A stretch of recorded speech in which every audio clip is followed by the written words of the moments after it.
Hello everyone, my name is Blackwatch and welcome to another episode of my Siege lore series. If you like this series and you want to see more, please like and subscribe. I'm well on my way to 10k by 2023, but it's not a guarantee. I need you guys to keep on subscribing. If you don't subscribe and you're one of those 86% of people who watch the videos but isn't subscribed, please consider doing it. It means a huge amount to me. So, I've hinted at the possibility of an underlying third party at the heart of the conflict between Rainbow and Nighthaven, but I have to admit I've been a bit shy on detail up to now. Flores was initially recruited into Rainbow to observe Nighthaven's activities inside the organisation being Rainbow. More specifically, what Callie was planning, because Ash and various other people kind of thought she was up to no good, as we later found out, or maybe didn't, but we'll see. However, it's what Flores did prior to joining that has introduced the possibility of another player in this game, beyond what has now happened in the Brutal Swarm animation.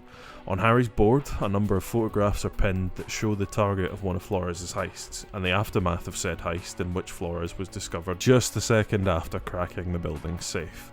Now, it's in this building that he managed to find the sun medallion, or coin, or whatever it is, that's seen on the evidence bag that's pinned on Harry's board. In fact, he found many of them inside this safe, and I believe that this medallion was just one of many antiques that had been trafficked in a recent uptick in trafficking of weapons and antiquities, that coincides with a general increase in crime globally. And we saw more evidence of this antiquity smuggling when Kavera and Thorn ended up catching a couple of bad guys in Greece during the High Caliber comic that came out a while ago. So this is definitely something that's been going on in the background. And one of the notes on the board from Jackal, funnily enough, notes Flores' findings and adds that Flores suspects that a syndicate is behind the new crime wave. Now, the word syndicate is conveniently vague in its use here, because it could imply that the syndicate is a third-party collective working against Nighthaven and Rainbow, or it could be that Nighthaven are a part of the syndicate. We just don't know. If we analyse the raw facts of the various criminalities, we have this. Yahata was assassinated by a group of mercenaries who used Nighthaven QCR equipment to carry out the assassination and were paid handsomely for their work by blank. Whoever ordered the hit was monitoring the situation actively and has access to a helicopter with a mounted door gun.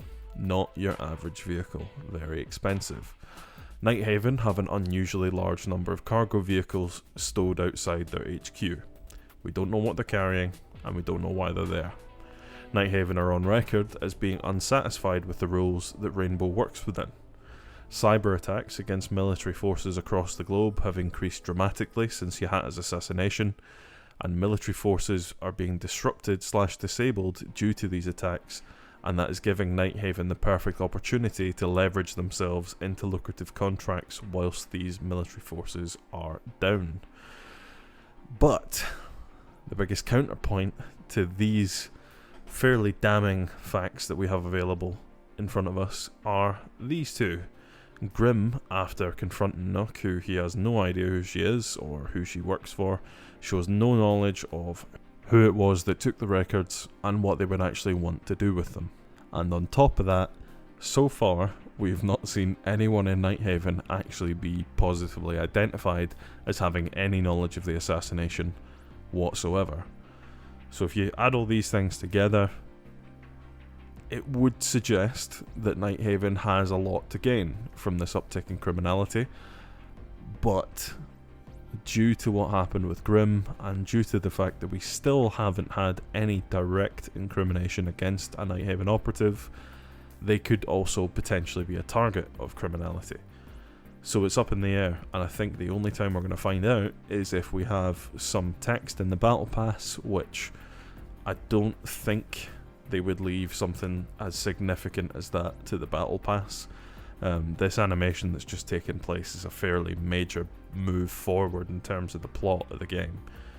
It's direct conflict between Nighthaven and Rainbow that could have resulted in death, thankfully didn't for either side. And so the fact that that is now moving into the fresh season, it would suggest to me that the next time we'll see any development will be in the comic, but I don't think it's going to be as big a development as we think it might be. I think that's going to end up getting saved until next season. However, if I disconnect myself from the siege sphere and just look at this purely from a storytelling standpoint, I am totally stumped. The majority of the presented evidence suggests that it is exactly what we've suspected it was going to be from the start. That Nighthaven is orchestrating some or all of these crises, and that Yahata's assassination was their doing. However, something just feels too convenient for me. For us to know the main villain in this story for so long and have it carry through without any twist in the tail is a very unlikely development in my eyes. I just don't see that happening. I'm not saying this won't end up being the case, but I am saying that I think something is going to subvert our expectations. I think that Sense offered a valuable insight when they mentioned whether they were making the situation worse or not by sending a nuke, and something is going to go wrong between the teams. It's only a matter of time before we see exactly what that is. The skirmish was one thing, with a bit of a cut on the leg and a sadly broken veil, but all-out warfare and conflict in the field is another thing entirely.